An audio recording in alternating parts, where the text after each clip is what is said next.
Good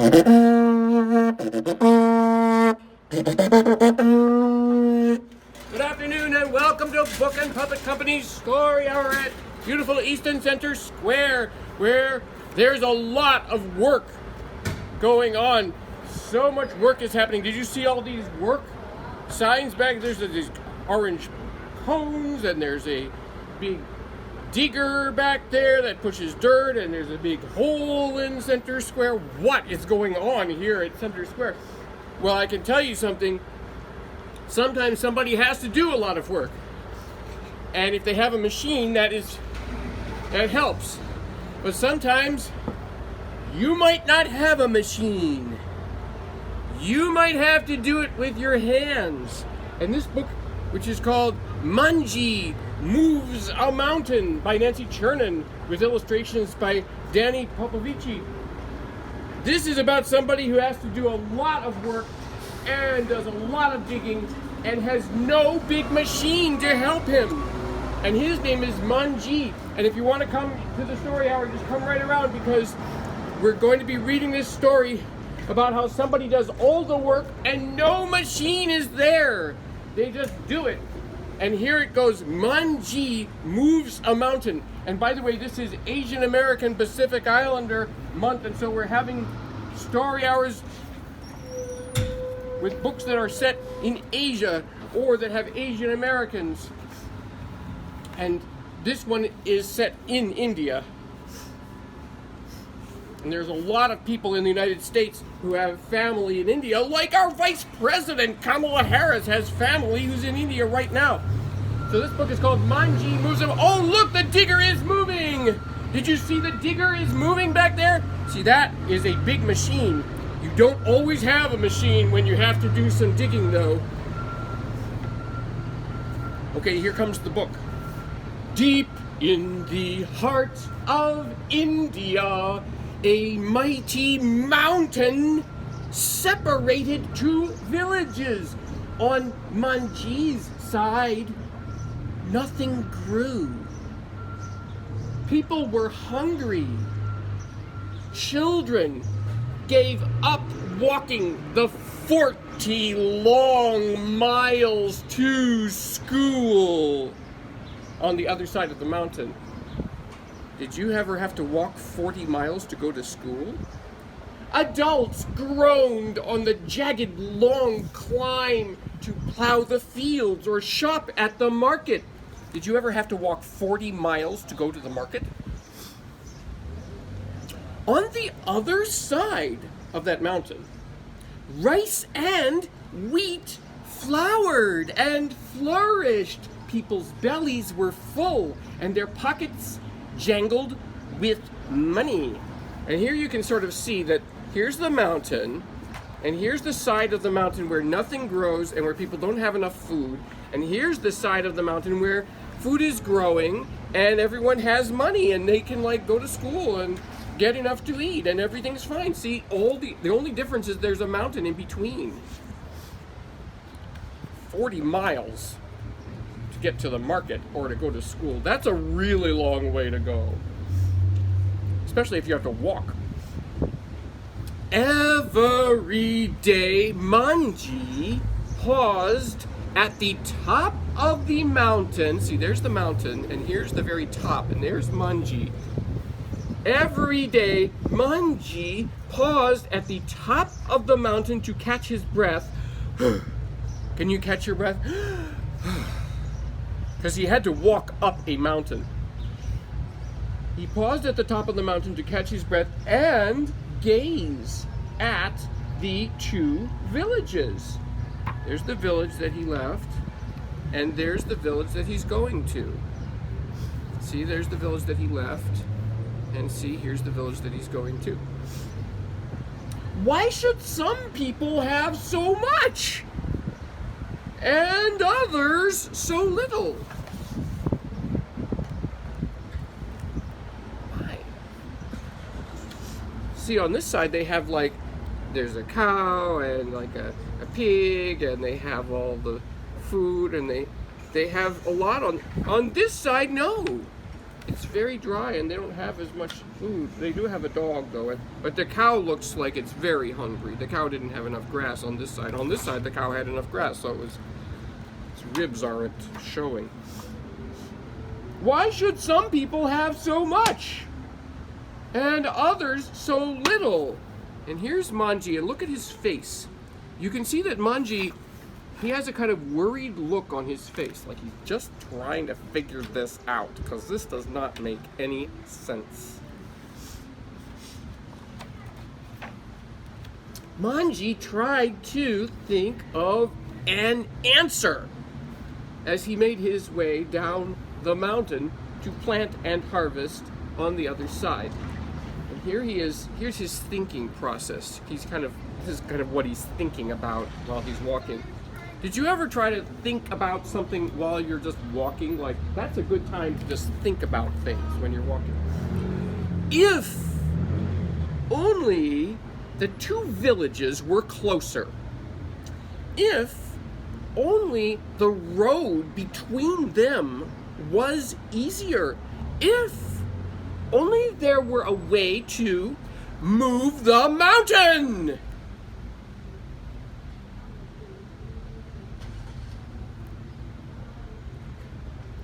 Look, there's a picture of him holding the mountain on his hand. That seems like a very good idea. If only there were a way to move the mountain. We're having a story hour if you want to see. See? Yeah, because this is about Manjhi moves a mountain. Do you think that he could move this mountain so that the people in the village where they don't have enough stuff could more easily reach the people over the village where they have all the stuff? This mountain separates them.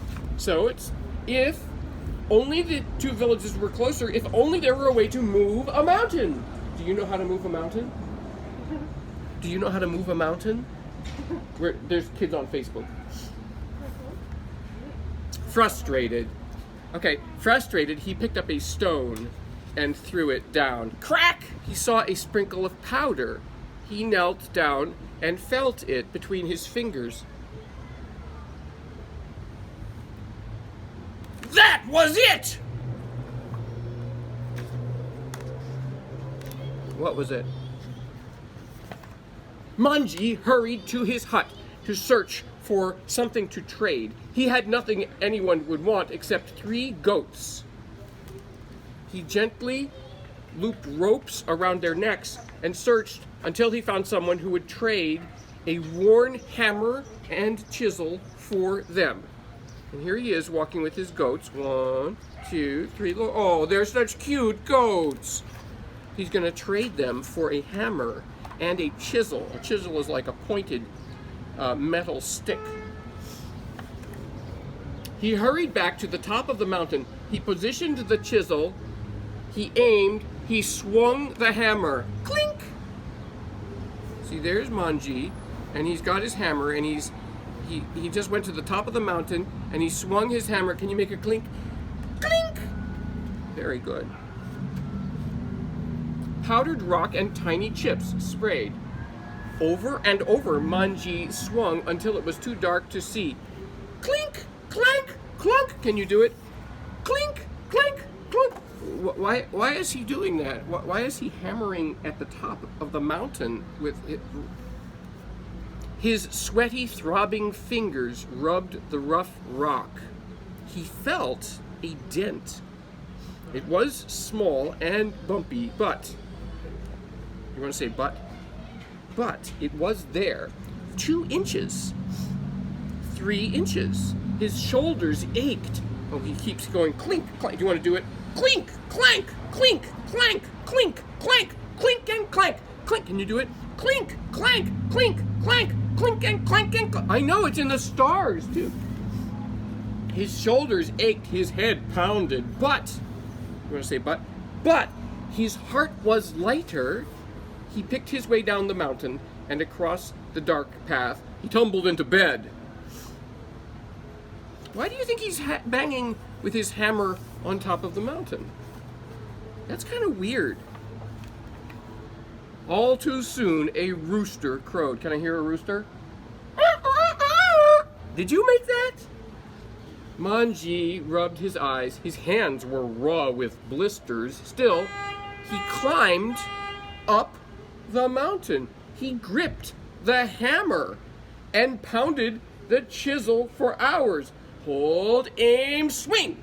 Hold, aim, swing. Do you want to swing your hammer? Hold, aim, swing. Hold, aim, swing. Then he scrambled down to hoe, water, and weed on the other side. So he's still doing his gardening and farming during the day. He's just banging at the top of the mountain some of the day. As soon as he could, he rushed back up. Day after day, Manjhi clutched the hammer and chisel. Hold, aim, swing. Night after night, he slid dusty fingers into the hole, measuring 1 foot, 2 feet. After a week, he could crouch inside. Look at this, he dug a hole in the rocks with his hammer. And there he is inside of the hole he made at the top of the mountain by, his clinking, clanking and stuff. He made a deep hole in the rocks. That's amazing that he kept doing that. You're crazy, people told him. You want to say you're crazy? You're crazy, people told him. A man can't change a mountain. It's there before he's born and after he dies. But, you want to say but? But Manjhi could see something they couldn't. The parting of the mountain into 2 great halves with a road in between. A road where people could get to work, to market, to school, even to the hospital more easily. Nothing could stop him. Not words, not time, not even the mountain, which sent chips and powder tumbling down his shoulders, whitening his hair. See, he's trying to cut through the mountain so there could be a road that goes through the mountain. A year passed. Every day, Manjhi was a little stronger, and the hole a little deeper and longer. 10 feet forward, 20 feet forward. 10 years passed. Still, it was too far for children to walk to school.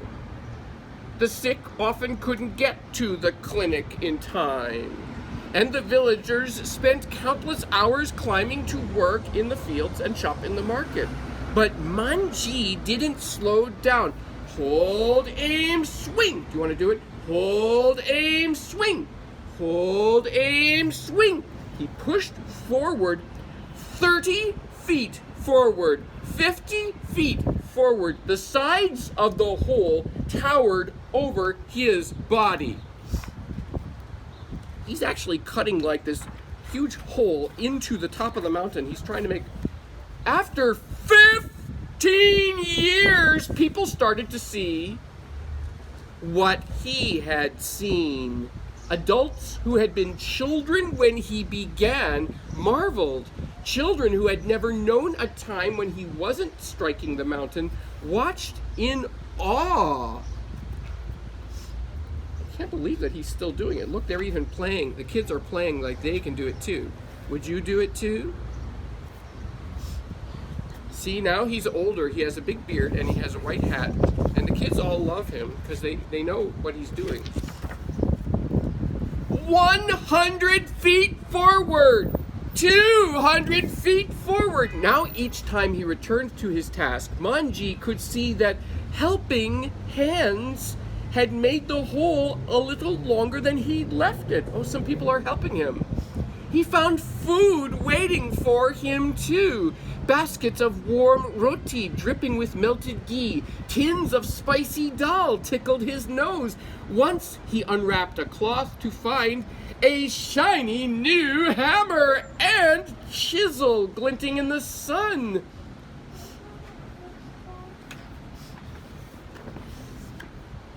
By the 22nd year, whispers swept through both villages. Every day, more people gathered. Parents lifted little ones on their shoulders so they could see the other side. They wondered if this would be the day. Hold, aim, swing. Can you do it? Hold, aim, swing. Men, women, children held their breath. Manjhi could hear his heart beating as loudly as the hammer hitting the rock. Let's say hold, aim, swing. Hold, aim, swing. Do you think that he's really going to hammer all the way through the...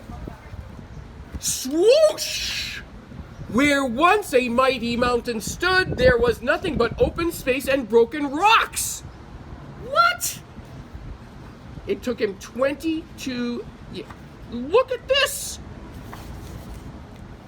Manjhi looked from one village to the other, but for the first time there weren't two villages, there was just one, sharing water, hopes and dreams, and a man who had moved a, you want to say it? Mountain! Wow! Now they're connected. Woo! Manjhi moved the mountain, and there he is at the end of the book. See, here he is at the beginning of the book. His whole 22 years. And that is the story of Manjhi Moves a Mountain by Nancy Churnin, illustrated by Danny Popovici. And here's pictures of Nancy Churnin and Danny Popovici who made this book. Oh, look, it says move your own mountain. Woo! There are lots of things that you can do in your own community. So you can buy this book from Book and Puppet Company. If you just click the link in the comments, we have it for 20% off. And thank you for coming for our Asian American Pacific Islander Story Hour. See you next time. Bye.